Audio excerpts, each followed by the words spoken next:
Here we are, born to be kings. We're the princes of the Hyphen verse. And here, we review Highlander. That's right, everybody. I like how we both have the same edition, too. Well, yeah, because I bought it. Well, we'll get into that. That's right, everybody. Zon gets 134 here. And as always, I'm Average Joe Squad. And welcome to another episode of Remember the Hyphen, a show where we look at comic books, movies, and everything in between. And I'm sorry our schedule is just fucking falling apart. We're trying to get back on track. Much like me, we're all falling apart here. Yeah. So that's probably the accurate sum of why we haven't done much. We're fucking falling apart. No. It's been a bad part of the year. Yeah, it's been a little rough at work right now. But you know, we did get the Batman review out. We've got plans for April. So hold on, we're gonna get there. We got a whole plan, especially which is so fitting, seeing as how Disney Plus put a certain TV show onto there. But tonight we're looking at Highlander. And as you notice, both me and Colton have the same version, which this is like the special re-release of it from Walmart. Yeah, because he bought it for me. Yeah, I bought it for him because this motherfucker has only one Highlander movie at home, and it's fucking Highlander 2 on VHS. It's the Renegade cut, thank God. If it had been the original, I think you would have fucking killed me. I actually might have beat you a little. So yeah, I kind of wanted to get Colton to watch this movie for a while because I kind of thought he would like it.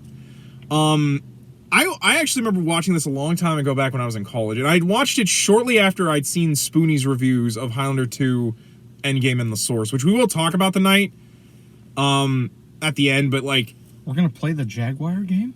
No, fuck you. We're not watching the cartoon either. I don't know who thought that was a good idea. Yeah, let's make a cartoon about this show about people lopping heads off. Why not? With gratuitous sex in it. Why not? We had a RoboCop TV show. Yeah, I know we had a RoboCop TV show. But yeah, I had seen this a long time ago in college, back when it was still on Netflix, which sadly it no longer is. And if it is, it's probably geo-locked to some stupid other part of the world. That's what you got VPNs for. Yeah. This video is sponsored by NordVPN. I wish we were sponsored by NordVPN. I want some of that NordVPN money. Oh, that would be amazing. That'd be fucking hilarious. But yeah, so I had seen this in college, and I watched it again this week. Although I mainly didn't pop my copy out. I actually found like a free version of it on YouTube. I watched it there. But I've become... I popped that in the PlayStation 4 and watched it. Yeah. I just didn't want to pull my PlayStation 4 out with the cat because I just didn't want him to rip up my wires. But well, then I was just like, oh, let's see if there's a free version I can find. But anyway, so yeah, I'm kind of a fan of it. Like, I actually had bought in like 4 VHS box sets of the TV show, which I might need to bum off of you. Yeah, let me dub them. Yeah, let me hook up 2 of my VCRs. I'll fucking copy them. It'll copy them. But it'll take me a while, but no. Well, the other thing is, I don't know how much of that show is actually on those VHSs, because the show I think had at least 190 something episodes. Like, it had like at least. Let me go to my good old friend Amazon. Seasons, but let me go to Amazon. But if it's on Prime, I'm gonna fucking laugh. That would be funny. Well, I know Shout Factory, I think, has released the box sets of it, so it might not be as hard to find as I thought it was, but yeah, I kind of consider myself a minor fan of Highlander. Yeah, it's on Prime Video, free with ads. Oh wow. You can get it on DVD for $40. That's not that bad for the whole thing. For the whole thing? For the whole thing, complete series, $40. I might have to look at all 6 seasons, 119 episodes, include special bonus features. Yeah, it's like 100. Yeah, like 119 episode show. But you can also watch the animated series on here. No, we're not watching the animated series. Fuck you. There's also Highlander the Raven on here. Oh, that's the spinoff of the TV show. Which I also love that she's called the Raven and her hair is blonde. Like, I guess because she wears like all black, but it's so funny because she's got the blonde hair. But for now, we're just going to talk about this, and we'll briefly discuss the movies because I know enough about them. Because I haven't seen anything else besides this. And we're not watching the other ones because apart from 3, kind of, the movies are fucking terrible. Otherwise, this is one of those franchises that I actually think is in desperate need of a reboot. But like, no, we're gonna reboot Blade Runner. I was like, why the fuck did we reboot Blade Runner? Like, nobody asked. Nobody asked for that. Nobody asked for that. honestly, you could reboot this and it would be much like you could actually like do something with it. You can probably get Adrian Paul to come back as Duncan MacLeod. But anyway, so what were your thoughts going into this when you watched it? I had a very, very, very, very vague idea of what the film was about because I've seen the Robot Chicken parody like a long time ago, and I've seen like memes and stuff, and you've talked to me about it. Plus we watched the pilot for the TV show at my house because we were testing the tapes. Yeah. So like I kind of had a very basic, rudimentary idea of what I was gonna see with this movie. Yeah. So when I popped it in the one night, I'd actually almost forgotten to watch it. But funny thing is, the day I planned to watch it, because I was like, I'm gonna watch this on a Saturday night. Yeah. You know, at the very end of the night, you know, I'll pop it on. I'm going through the TV that day earlier, like looking for something to watch, and I have all the movie channels. This shit was on TV that day, which was hilarious. It was at the end. Otherwise, I would have just popped it on TV and watched it in the background. But yeah. So I threw it on. I watched it. I was actually really. I thought it started out a little bit slow. Yeah. But then the more I watched it, I really, really enjoyed it, honestly. I thought it was a very well-constructed movie. Plus, I think it holds, I think all the special effects works and stuff, I think they all hold up very, very well. Aside from, like, you can see the wires during the final quickening. When he's, like, being held up in the air, you can see the wires in a couple shots, and it's really obvious. But, no, otherwise, I think the effects hold up really, really well. Fun fact, I was reading through TV tropes, because I always read through the TV tropes to see if... You know how they made the spark effects with the swords? They put car batteries hooked them up to those swords, so when they clashed, they use car batteries to make them. That doesn't seem very safe. Okay. Yeah. It doesn't seem safe at all. Yeah. I was like, what's next? You want to have them do that fight scene when they're in the fucking water with that shit? Oh my god, no. Just kill the actors? Yeah. So for those of you who haven't ever seen the movie, Highlander is about Connor MacLeod of the MacLeod clan, who... During a battle against another army in the Scottish Highlands known as the Frasers, Connor is slain by a Russian warrior known as the Kurgan. And they're also fighting against House Fraser. So I told Adam, I'm like, Outlander crossover? Question mark? Outlander and Highlander? That would be wild if they reference fucking the MacLeod clan in that show. Which I might have to go back. There might be references here and there. Because I don't doubt it because there's. Come on. Yeah, like, why not? The name is fucking similar. The fact that it's the same name, it's actually the same spelling even. Yeah. I'm a little curious. Yeah. But basically, he is stabbed through and appears to die. He's got the devil in him. However, the next day he awakes, and Connor is basically realizes he's an immortal. He also gets kicked out of his clan because they think he's a witch. Yeah, they want to burn him alive too. I'm like, holy fuck, this escalated. Yeah. And so Connor leaves, and eventually he's found by another immortal known as Ramirez. And I'm not going to say his whole name because it's ludicrously long, and I don't remember it off the top of my head. I can pull it up. Played by Sean Connery. And Sean Connery basically trains him and explains that he is a part of this race of humans known as immortals. Juan Sanchez Villalobos Ramirez, an Egyptian immortal. An Egyptian immortal played by a Scotsman. Although Connor, who's supposed to be a Scotsman, is played by Christopher Lambert, who himself is French. And apparently, he actually had to work with a speech doctor in order to give him like so when he's in modern times he doesn't have any kind of accent. It's supposed to imply like he's been so many places that his accent's kind of non-existent. Yeah. Although you can tell in the past sections he's struggling very hard to actually have a legit Scottish accent. But basically these immortals are fighting throughout history, lopping each other's heads off because that's the only way to kill them.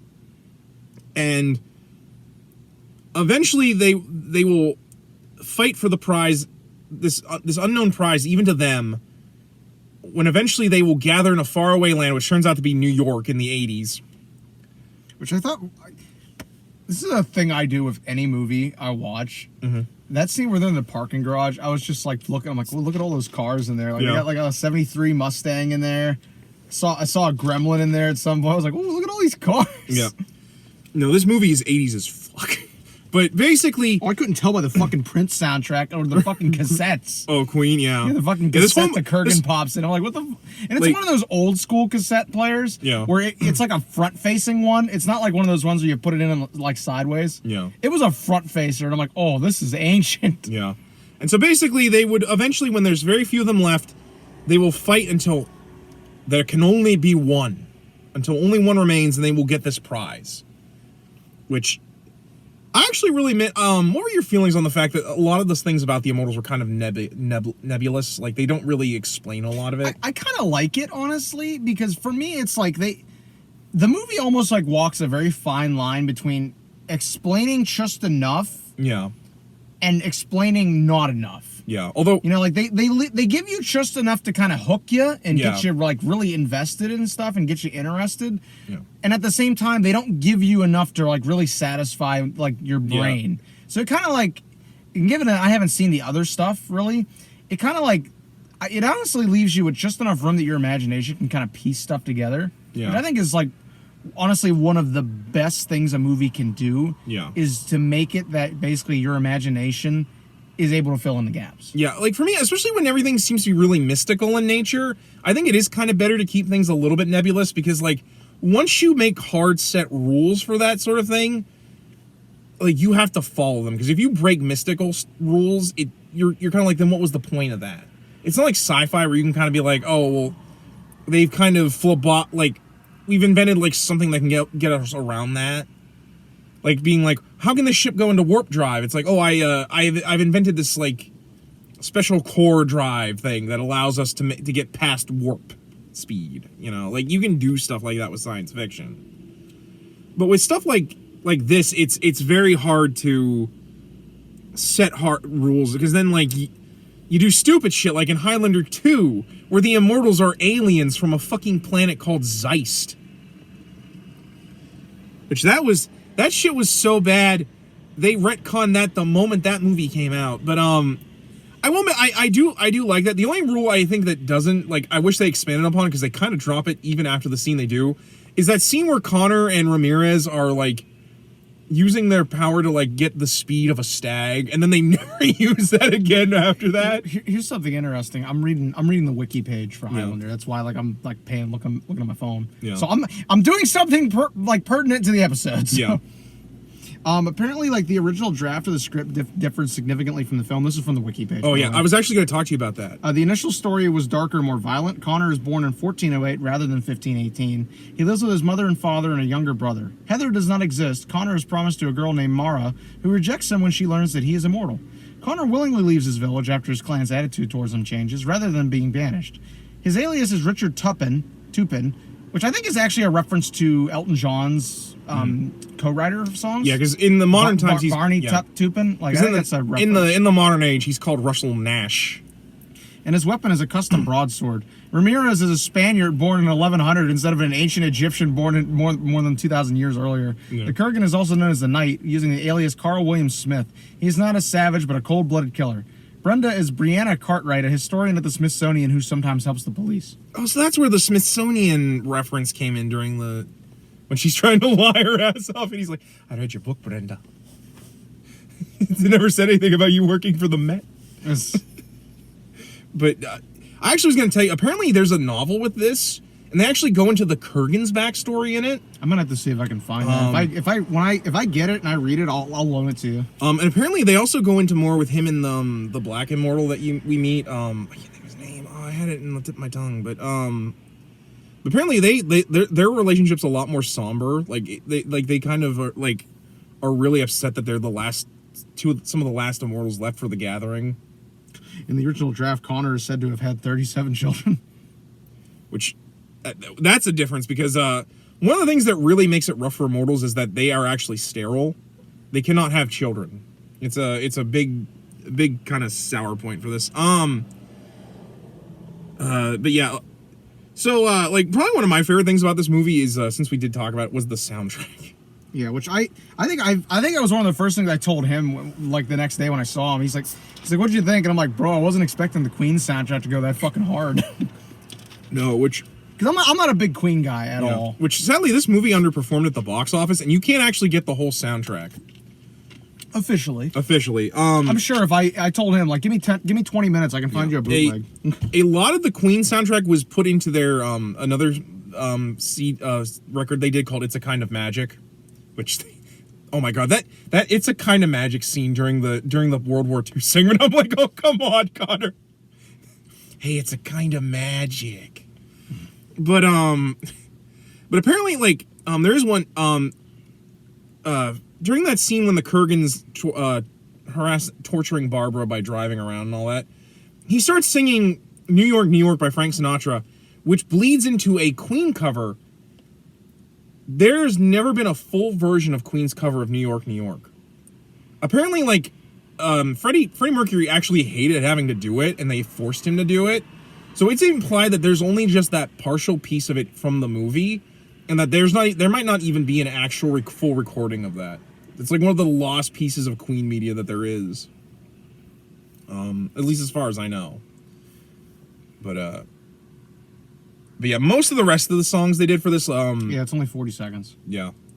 But most of the other is, Prince of the Universe, which not only did they use it here, they used it for every episode of the TV show, which I'm like, the amount of money they had to pay for that. Which I wonder if the DVDs don't have that actually on them, given like copyright and such. There's that. Give Me the Prize, which is the theme of the Kurgan. It's a Kind of Magic, and Who Wants to Live Forever, or No One Wants to Live Forever. Which no one wants to live forever.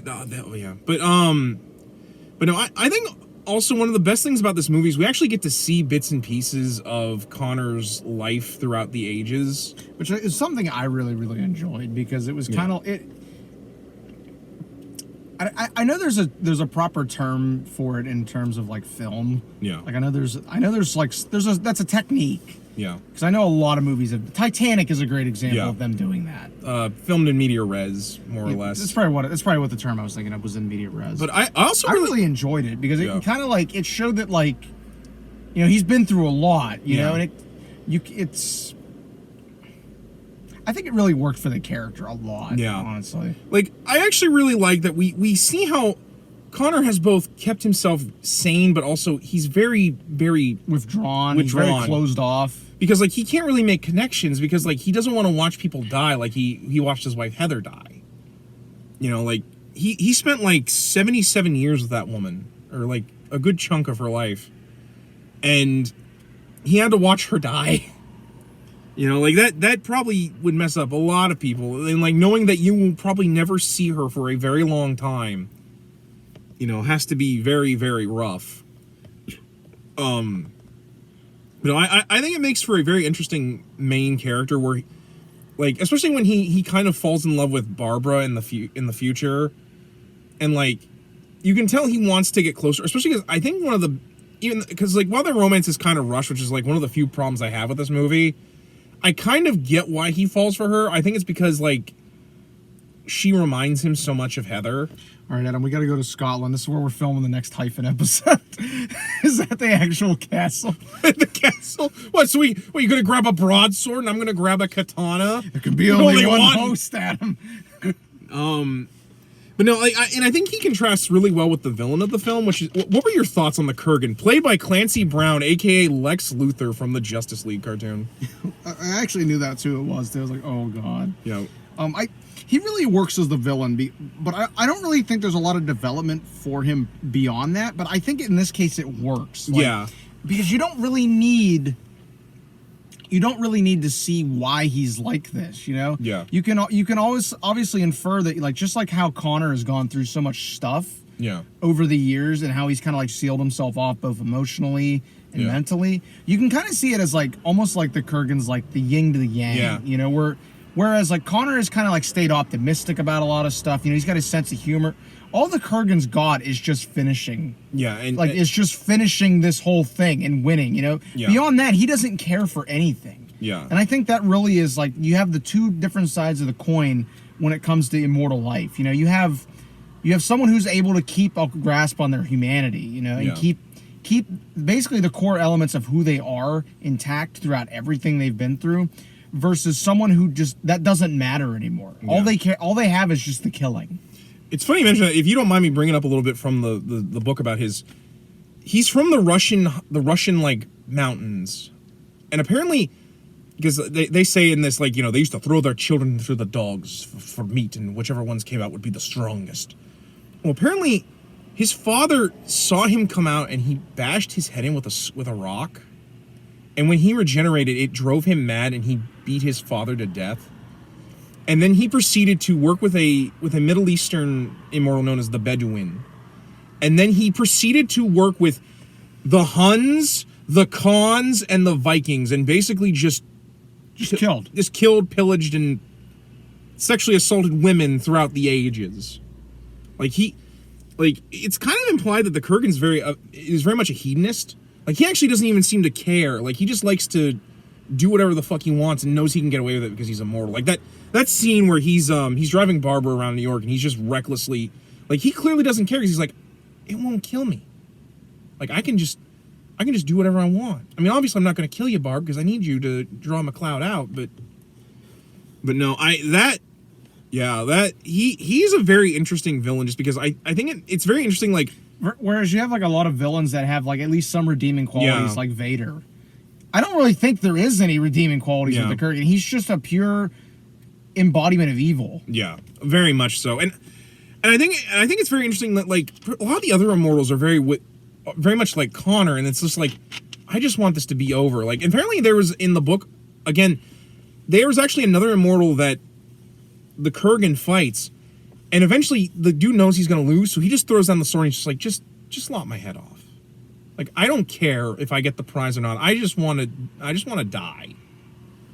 Like that. It's very interesting that, like, most of the good immortals just either want it to end or just they've gotten to a point where they just don't care. Yeah, but like with the Kurgan, it's very different because he's like, I'm having fun. I'm gonna get the prize and I'm gonna create. In my opinion, I think the idea is he wants to create like an everlasting war, basically, with the power of the prize. Yeah. But, you know, as Ramirez says, if the Kurgan were to get the prize, it'd be an age of everlasting darkness for humanity. Speaking of, what were your thoughts on Sean Connery's Ramirez? Oh my god, I love Sean Connery, and he just was like almost like just doing Sean Connery in this film. Like, I don't really think he was playing a character; he was just being Sean Connery. Yeah, like but to be fair, I really loved him as like a mentor character in this. Yeah, I think he works really well for it because there's been other movies he had done throughout his career that he plays a similar role to that. I mean, like, you could argue, like, he's like that to Nick Cage in The Rock. Yeah. Of all movies, you know, who would have thought a Rock reference is going to pop up on Remember the Hyphen? But, but no, I really love the scenes with him, and, like, especially because it feels like there's such a camaraderie between the two. Like, even though they know eventually they might have to face each other one day in combat, like, there's this camaraderie between the two. Like, I think for Ramirez, it had been a very long time since he had seen any other immortal. He's like, I can't, and I kind of like how, like, the idea is, like, some of the older immortals actually train the younger ones for combat because they're like, they don't want them to see them, like, just get completely off, like, before it's too late. And I think it works really well to sell the idea that some of these immortals, you know, even though they know eventually they might have to kill each other, they're like, you know, we're going to see each other a lot throughout history. We might as well, you know, we might as well form some sort of kinship. Yeah. Although there's a lot of continuity. The enemy of my enemy is my friend. Well, I love because you know, Ramirez's katana, and which eventually becomes Connor's katana, is like really anachronistic because he apparently got that forged by Date Masamune, which I actually give this movie credit that they don't say that the katana is Masamune, but because that. A lot of media does that. The Masamune was a blacksmith. That he got that sword made in 600 AD, despite the fact that that's like a couple thousand years before anyone even forged iron-based weaponry at all. Which I give credit. They actually do state that, like, that thing is way older than it should be. But you've actually probably seen that katana before this movie. Remember the AVGN episode where he reviewed Turtles 3? That's the one. That's the one he uses to cut the tape in half with. Yeah, that's the katana he used. What do you think about that katana in terms of, like? It's an interesting design. Yeah, I like the fact that it's like an ivory handle. That's real. I mean, granted, I don't like the fact that someone would have killed an elephant for it, but I like the look of it, and like, it's a shame that that in Highlander the Source, the bad guy of that film smashes it, and so Duncan spends the rest of the movie using butterfly knives, which I'm like, really? The fuck? Yeah, no, it's really bad. Like, I'm like, come on. But no, although it's funny, I do love that he used like an actual like Irish Scottish claymore. I apologize, I don't mean to mix Irish and Scottish up. It slips out of the tongue occasionally. Like, I love how he had like a Scottish claymore for like a lot of the swordplay in this, which is funny as shit because like I'll just come out and say, what were your thoughts on the swordplay in this? As somebody who's like, I'm not very well versed in swordplay, like, how it should look versus like how it's been dramatized in movies and stuff. Overall, I thought it really did well. I thought it worked for the confines of the movie. Yeah. It's believable. I think it was maybe a little bit more believable than the stuff that I know is in Blade. Yeah. Or for me, like the prequel trilogy with the lightsaber duels. Yeah, it does its job, it functions. Yeah. But again, I don't know enough about swordplay to really judge is it a good representation of swordplay? For me, I think it's fine. The only problem is Christopher Lambert I don't think is very good with the sword. Especially that it doesn't help later when we get Duncan, who's played by Adrian Paul, who actually like was a swordsman before he became an actor.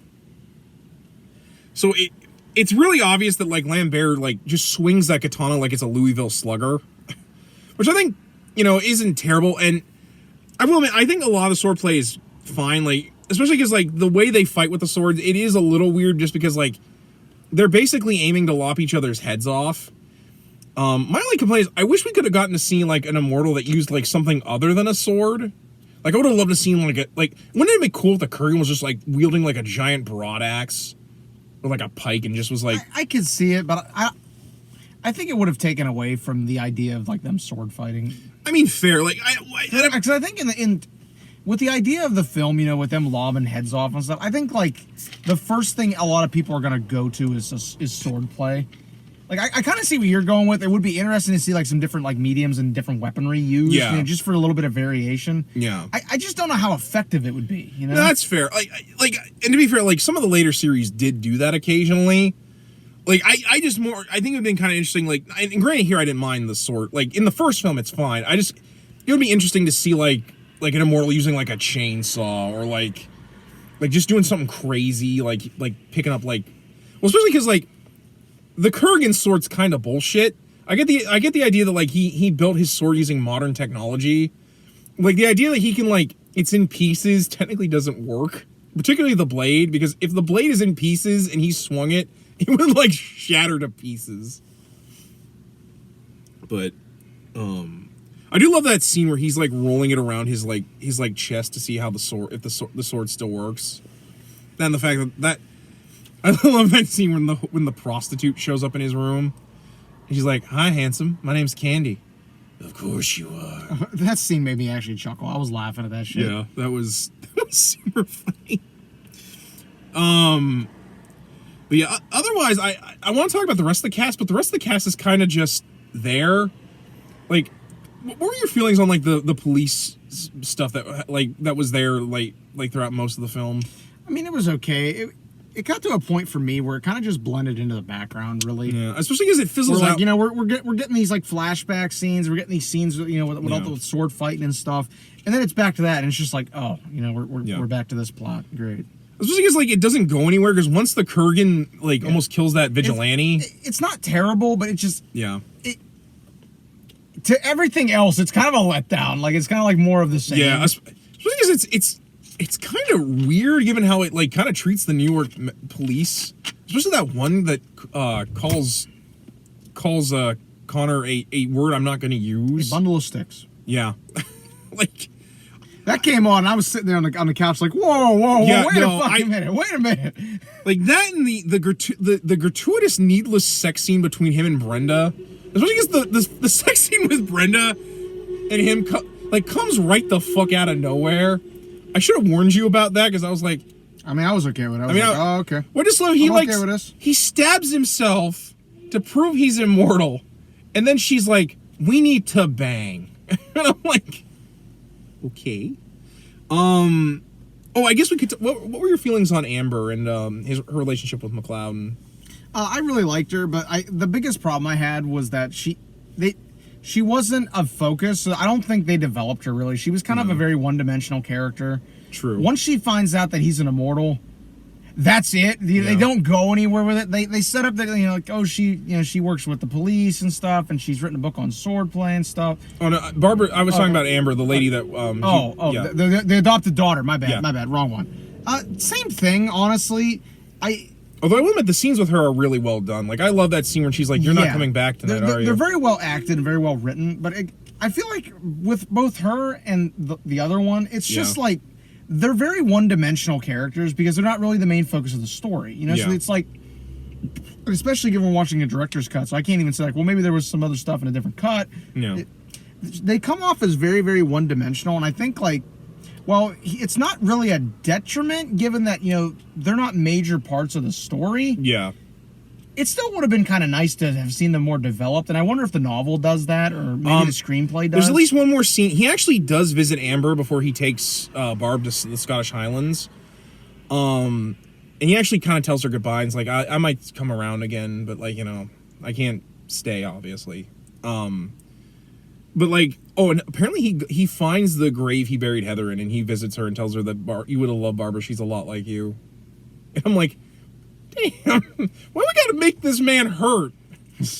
No, I know what your favorite flashback scene is. I'm assuming it was the scene where they talk about the duel. Oh, yeah. Well, that and I really love this scene where he fucking kills that Nazi. That was hilarious. I was laughing my ass off of that. Like, yeah, like he gets up and he's like run, and then some German like words come out. All right, buddy. You're the master race. You're the master race, Jack. Just fucking lights him up with an MP40. I'm like, what the fuck? Which I love whenever Christopher Lambert. I was laughing at that. I love whenever Christopher Lambert laughs because he sounds like a fucking psychopath. No, he really does. That was half of why I was laughing. It was hilarious. Fun fact. In German, he's actually like, the dude's basically like, what the fuck? How are you getting the fuck back up? Is that actually what he's saying? Is how the fuck are you getting back up? Apparently there's versions of this where they actually do like... have subtitles? Because I watched this with subtitles and there was no subtitles. But apparently in some countries they actually put subtitles in for there. And basically he's like, I can't run. And he's like... So like it actually ties into what he's saying about, you're the master race, Jack. Oh my god damn. That or that scene where he rescues... Wish they had put the subtitles on it. That would have been funny. Yeah. What were your feelings on the church scene when they were talking on holy ground? I think that was probably honestly one of my favorite scenes in the movie, and I'll tell you why.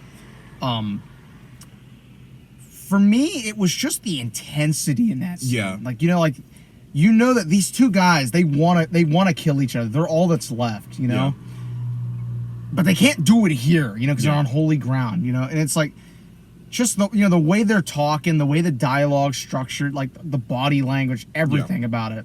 It's so well constructed and shot. Like you can cut that intensity with a knife. Yeah. And I think that really shows, like the film is built up to this coming battle. Yeah. We're not there yet, but it's getting there. It's the very thought of finally being able to finish this thing. Yeah. It's got to be stifling, both of them. Yeah. Like, it's funny because there's so much tension despite the fact that Kurgan's acting like a jackass. Oh, yeah, he is. Like, that's why I like it so much, is because, like, even now, even with everything that Kurgan's throwing at him, he's still maintaining his cool, basically. Yeah. He's not... I mean, he obviously, he lets it go a little bit in the scene, but he doesn't break that, we can't fight on holy ground. Can't do that. And like that scene when he reveals that he sexually assaulted Heather, and like that look on Connor's face, like you can see the rage. Yeah, he's like, if we weren't on holy ground right now, I would have cut your head off before you even had time to draw your stupid claymore. Like that scene where he lights the candle on Heather's birthday, and then he puts the candles all out, and I'm like, oh, you jackass. Yeah. Then to be honest, again, showing the yin and yang. Where one there's respect, the other one there is no respect. Yeah. Then I know the big reason why I like that scene, because he quotes Neil Diamond towards the end. Neil Young. Neil Young. I have something to say. It's better to burn out than to fade away. I'm just like, I remember watching. I'm like, we really need a Hey Hey My reference. Yeah, apparently someone else actually, said that. Actually, it's My Hey Hey because fun fact, that album that comes from with Neil Young, Rust Never Sleeps. Yeah. There's two. The album opens and closes with a version of that song. The opening one, My Hey Hey, is acoustic. Yeah. It's just Neil Young. The end is a hard like rock version. Hey Hey My. Okay. The line, it's better to burn out than to fade away, is only in the acoustic one. Really? It's only in the opening acoustic one. In the other one, the electric one, the line is, it's better to burn out than it is to rust. Okay. That actually would have worked. That actually would have worked here too, really. Yeah, but it's an interesting thing is that, like, you know, the one you hear on the radio has that it's better to burn out than it is to rust. Although, like, that's the one everybody knows, but the acoustic one actually has that the other phrase of it. Although not to like disagree with you, apparently some other people think it's from a Def Leppard song, and not that I'm disagreeing with you. I mean, it might be, but I've always known it's a Neil Young. I assume it's a Neil Young reference, the Neil Young one came first because that album came out in 78. Yeah. 77. Like I said, I just figured I'd point out that, like, I read that, like, they think it might be, but I would assume way more Neil Young. Yeah, it's a Neil Young song. That, to be fair, that was just from TV tropes, so, like, take that with a grain of salt. I'm actually gonna look it up because I'm kind of curious. But yeah, for me, probably my favorite scenes would be like the church scene, and honestly, even though like the makeup on Heather is really, really bad at making her look old, that scene where she dies in Connor's arms as Connor like tells her that story about seeing her, like that scene where she dies and no one wants to live forever is playing, like that scene actually, like, I actually teared up a little bit. I've seen this movie like twice now.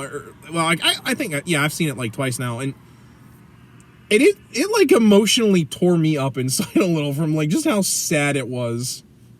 What were your feelings on the scene with Heather when she dies? Again, very, very well acted. Honestly, you can feel the emotion in the scene. You know, like I think the framing, like, honestly, the whole way the movie was shot was very, very well done. I actually loved how I really loved the cinematography. I really loved how they actually could, like, they would cut from they cut from like the fish tank in Connor's room to the lock. Yeah, like you kind of like, you know, you're seeing something and it triggers that memory. Yeah. In the case of with Heather's death, like, as I was saying, like, I love the way it's shot. I think the music really, really adds to the emotion in it. The way it goes from him going into that fog, I'm like, oh my god, are we going into a music video? Well, apparently, I was reading on Wikipedia that's how they shot the movie. Yeah. They shot it like a music video. Because really, the music video for Princes of the Universe has Freddy fighting Connor using his microphone stand. Oh my fucking god! Which I'm amazing. I'm like, I gotta find this music video because holy shit. So you definitely think the music with Queen actually works really well in this film? Yeah. I think it's honestly some of the best Queen music I've ever heard. Honestly, like the fact that the movie, after the narration by Ramirez, when it just goes to like the scene, the shot of the word Highlander, and it goes, here we are. I'm like, you didn't need to go that hard, Freddie, but thank you. Then I know you. Okay, so real quick. The it's better to burn out than to fade away. It's in a Def Leppard song called Rock of Ages. Yeah. That song, however, came out in '83, so it would have been referencing the Neil Young song. Okay. No, that's fair. Like I said, it said on TV tropes it might have been, and I'm like, it's in both, but you can attribute it to Neil Young. To be fair, I would assume they would quote Neil Young anyways, because like as much as I like Def Leppard, let's be honest, who's the bigger year? Neil Young. Neil Young. I know you were laughing your ass off when he popped the tape in and they started playing "Give Me the Prize." I remember you were like, "Give me the prize!" And I'm like, because it doesn't really mesh. That's like the only thing. It doesn't really mesh. He's just popping the tape in to go fight McLeod. I'm like, he's not even doing anything interesting. He's just driving, getting turned up for no reason. Also, I love that an interesting thing. Apparently, like any wound that like isn't fatal to an immortal on the neck does not heal. that explains why he's got all the things on the neck then. Yeah, because he put those on because he's like, I'm in disguise, despite the fact that I'm pretty sure everyone can figure out I'm the 6 foot tall dude that almost killed that dude with a broadsword. But yeah, actually, apparently that wound never healed, despite the fact that any other wound an immortal gets heals like instantly. Yeah. Like, he takes an entire Uzi to the stomach at one point, and he just gets right back the fuck up. Now, if you had any issues with this movie, what would be? I think at times the pacing can be a little bit funky. Yeah, I actually would agree with you. I was wondering if you would agree with me on that. Like, there are some parts where I think the pacing, it's either a little slow or maybe it goes a little too fast. But I think I don't even think it's. For me, it's just because I've seen so many movies and I do writings. Like, it's for me. Yeah. When the pacing's off, it's very noticeable to me because, again, I do a lot of writing, so I understand how that stuff is structured, I guess, a little more than most people would even give thought to it. Yeah. So it's just kind of funny. For me, I think the problem is the pacing with the immortal stuff is really, really good. But like anytime we have to go back to Barbara trying to piece like this detective work together to figure out that like what is up with Connor is really frustrating because we already know he's immortal way before Barbara figures it out. We know all of this, and the only things we don't know is how like Connor's been faking his own death every single time to like start off in the new life. Like, that's the only thing. Like, for me, I think the problem is like they went way too hard with the detective stuff to try like when you're, and then it kind of just falls away near the end of the movie. Honestly. Yeah, especially once they do the reveal, like it's never brought up again at all. Yeah. It just kind of dies off. Like, they don't even really give it a really good resolution, honestly. Yeah, especially because like there is no resolution because once Connor lops the Kurgan's head off, the murder is solved. Exactly. But like for me, I think that's like I said, like the problem with Barbara figuring all this stuff out. It's like, I already figured this out. The movie showed me. Yeah. So I think we've kind of covered a lot of the movie. Real quick, rating wise, I'm gonna give it an 8 out of 10. Honestly, like, thought it was a really solid movie. I'd probably watch it again if I really. Might even watch it again tomorrow, honestly, because I thought it was a really solid movie. Yeah. I'm kind of mad at myself that I didn't watch it beforehand when you talked about it. No, I would definitely agree, especially because we didn't get to see the real ending where Connor uses the power of the gift to solve the Cold War. Well, I love that scene where it shows I'm assuming it's a Russian or a British military jet. Yeah, it's like an F. I think it's an F series. But like plane, I can't. I don't give a good enough shot. I love they show that jet, and I'm like, are you telling me Connor's in this universe? Connor uses the gift to solve the Cold War. Because I will admit, I would definitely rate this an 8 out of 10. I think it's a very well done movie. There's a few pacing issues and some really weird anachronisms you have to get past to like really roll with it. But on the whole, I think this is a very solid movie. I do kind of get why this didn't work very well in box offices, but like I kind of want to talk about that here shortly. But yeah, but like I get why this did really well on VHS when it came out. Kind of became like a cult classic, kind of like another movie we reviewed, Eddie and the Cruisers. Yeah, you kind of take off. Sometimes movies they don't do well in the theater, but they get another breath of life with the home video market, which explains why we got like 3 or like four really shitty sequels of this film and a pretty good TV show, admittedly. Now, I gotta be honest, because I did bring this up to you and I wanted to discuss it. How did you love watching this and seeing everything other movies afterwards stole from this, particularly The Matrix? Yeah, a lot of stuff. I noticed that, honestly. Like, you could tell where there was like a lot of homage or like straight up like borrowing done with some other movies. Like the fact they all wear trench coats and some of them use katanas in The Matrix is clearly a reference to Connor from these because like, holy shit.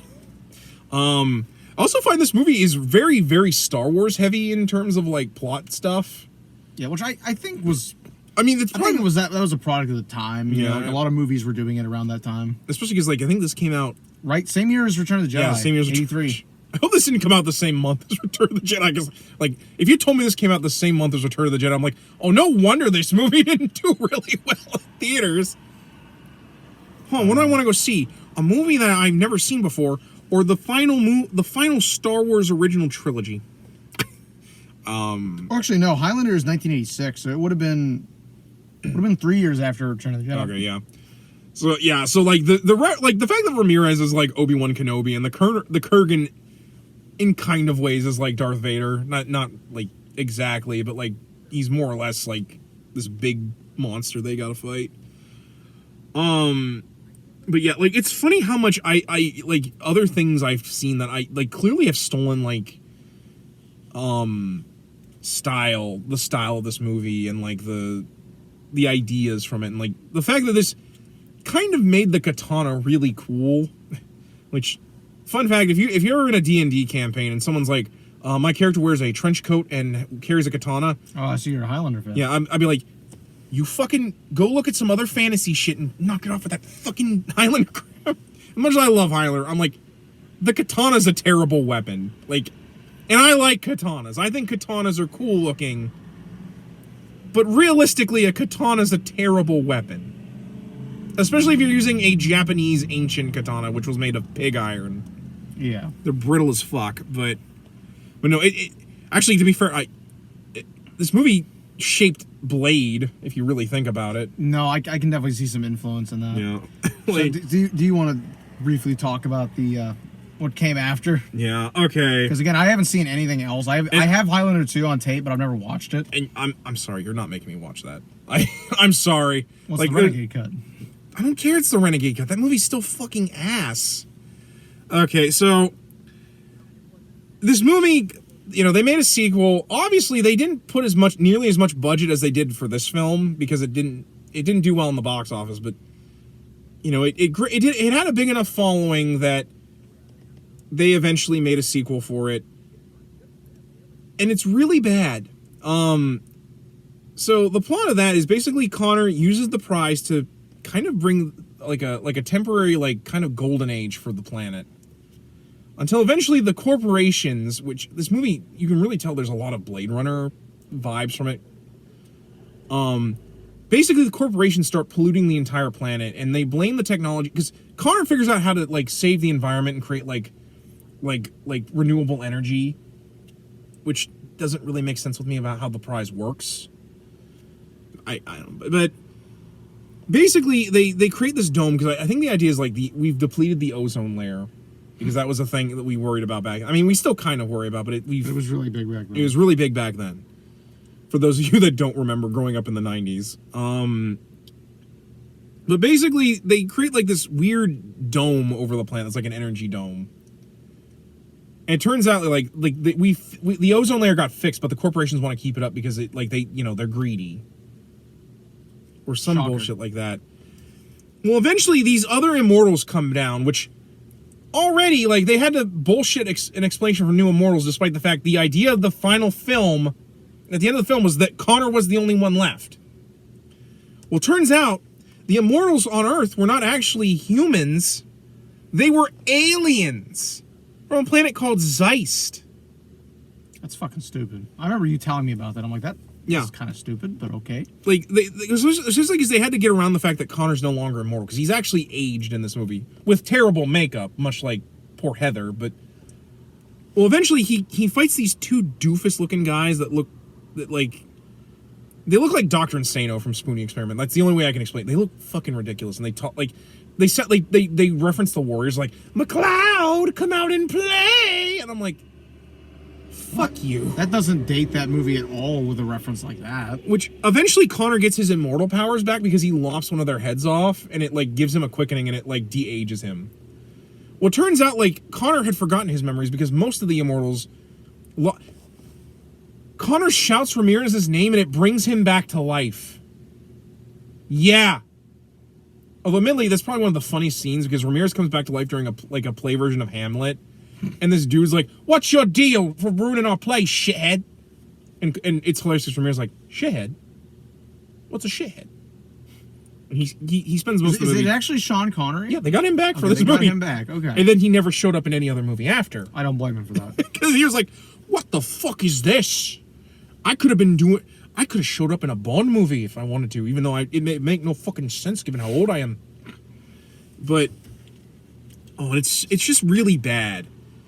Like, because like it literally feels like they're trying to rip off Blade Runner and Dune. Especially if you see Zeist, it literally looks like Dune. So it's like the really shitty version of Dune. Yeah, too. like It's it looks like the it 80s version. like it looks like Arrakis, and like and the plot is so nonsensical because this immortal that's like the leader of the immortals on Zeist wants revenge on McLeod because him and Ramirez apparently like created like a rebellion against him, but he banished them to Earth and they touch hands after touching this orange Kool-Aid and like it looks like they get married on Zeist. Like apparently him and Ramirez get married.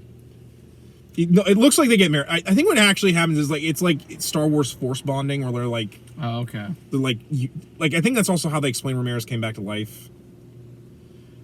Oh, and also Connor's dating another woman in this. Like Barbara is nowhere to be found. Oh yeah, I'm not a fan of that. Like he literally gets de-aged, and they apparently go back to his place and fuck. We never see the fucking in this because I think this movie was PG-13 instead of R. Also, one of the corporation villain is the guy who does Dr. Cox on Scrubs, and his death is hilarious.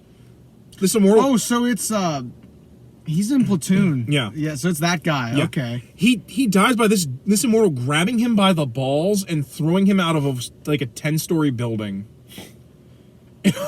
What the fuck? No, I'm like, what the fuck? I'm like, what? What am I watching? Especially because like this movie. Watching a comedy? No, this movie is so not nearly as serious as this movie. Like this movie takes everything really, really seriously. In this, it's Ramirez and Connor break into this like the building the bad guys are in, and these guys riddle them with bullets. So they take them down to the morgue because they're immortal, so they'll just pop off the. And I'm like the bad guys know they're immortal. Why the fuck are you sending them down with machine guns to kill them? That won't kill them. Oh, and Ramirez dies again during this. Because because they bring the girl and she snuck in in the back seat in the trunk of the car, despite the fact that like the car is completely riddled with bullets. Like they surround the car and like pull like a Godfather and riddle the thing with bullets. So she, by all rights, should be dead. Well, they get stuck in this vent, and this fan blade is slowly like about to kill them.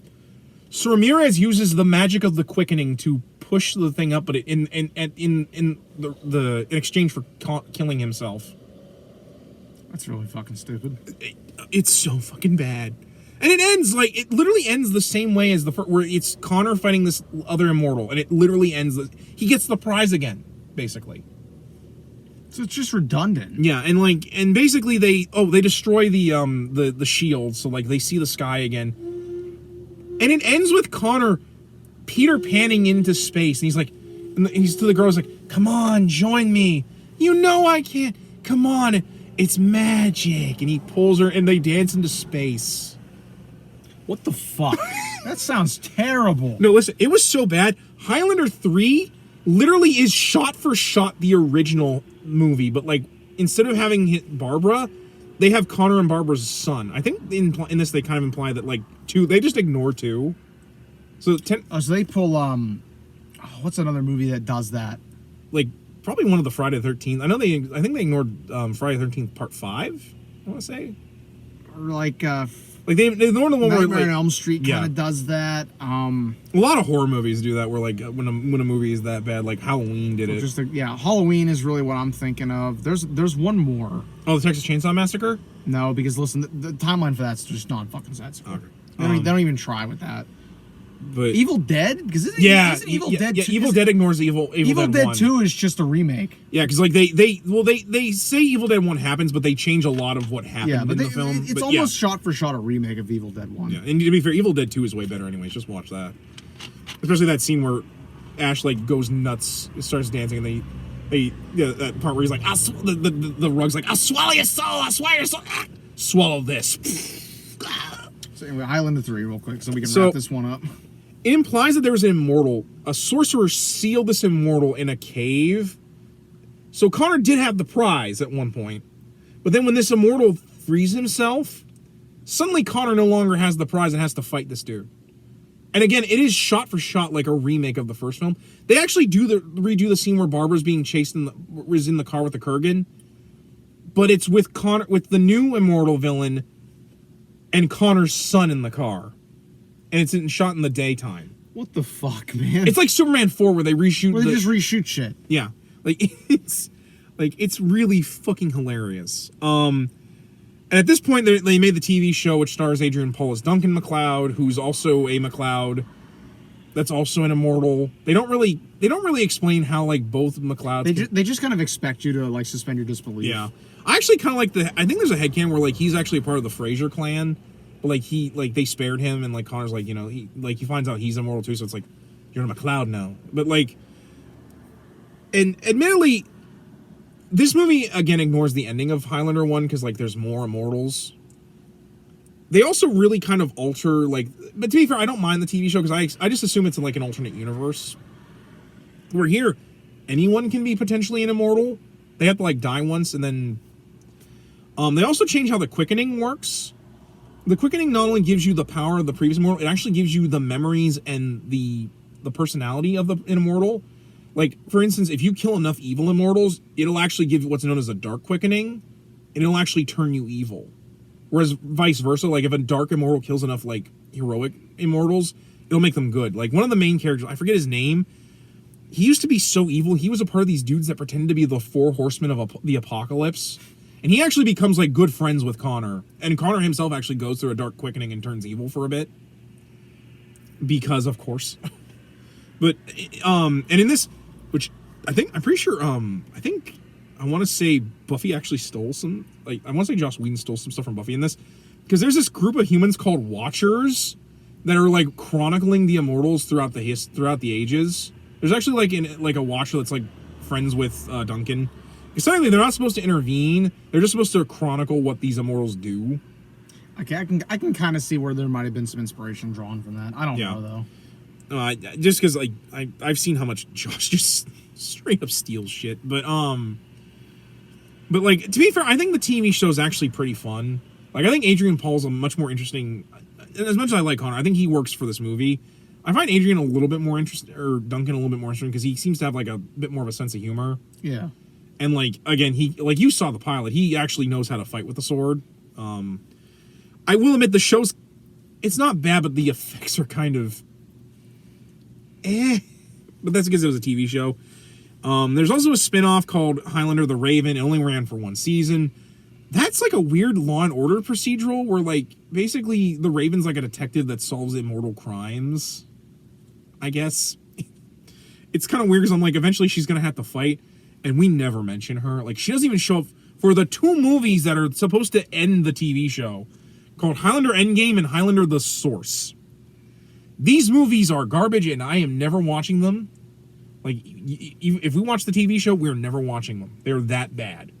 Like, Endgame was so bad, they shot scenes for the trailer that aren't in the movie just to make people go see it. Oh, so they pulled an MCU. Also, they kill Connor in it, where Duncan has to kill him. Well, that's fucked. Because the bad guy in this...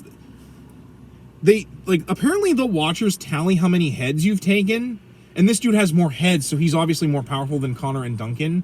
But if if one of them fights kills the other, they can, like, have enough heads that they'll be about the same.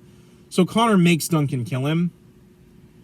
And also Connor ages in this because obviously Christopher Lambert is much older now. And they never explain why he looks older, despite the fact that he's immortal. Yeah. Because there's an interesting thing where, like, him and a bunch of other immortals are put into, like, a sleep on holy ground. Which, the bad guy goes onto holy ground and kills a bunch of immortals. And nothing bad happens for him killing on holy ground. Yeah, that's stupid. Despite the fact the TV show... It's a case where the show breaks its own lore. Yeah. Because they're like, well, he says it's the golden rule. It's just a thing they abide by. Despite the fact that the TV show explained that the reason why immortals know fighting on holy ground is bad is because 2 immortals fought in the temple of Aphrodite on Pompeii. It's implied that their fighting in that temple caused the eruption of Mount Vesuvius. Like, if they fight on holy ground, whatever deity makes them immortal punishes them. Like, and then we get Highlander the Source. A film so bad, it was made for the Sci-Fi Channel. Oh, God. It was so bad, Queen was like, you are not using Princes of the Universe. They have a shitty cover version of it in there. And It's so fucking... I can't even explain it. Like, basically... Don't even try that. We'll just admit it as shit. It's so bad. There's a scene where, like, the planets all get into an alignment that would make it, like... And, like, you can, like, see Saturn from our atmosphere, which would mean, like, we should be dead. And one of the Immortals is like, well, that could just be a case of orbital wobble. On that note, I have fucking had enough. No, like... On that note, guys, that's been our review of Highlander, along with Adam progressively showing me yet another franchise where everything just goes dramatically downhill afterwards. I wish I could say, like give a lot of recommendations, but honest to God, if you're going to watch anything... Watch this. Watch this and the TV show. Like, don't watch the movies that are tied to the TV show, but watch this and the TV show, because the TV show is actually kind of fun.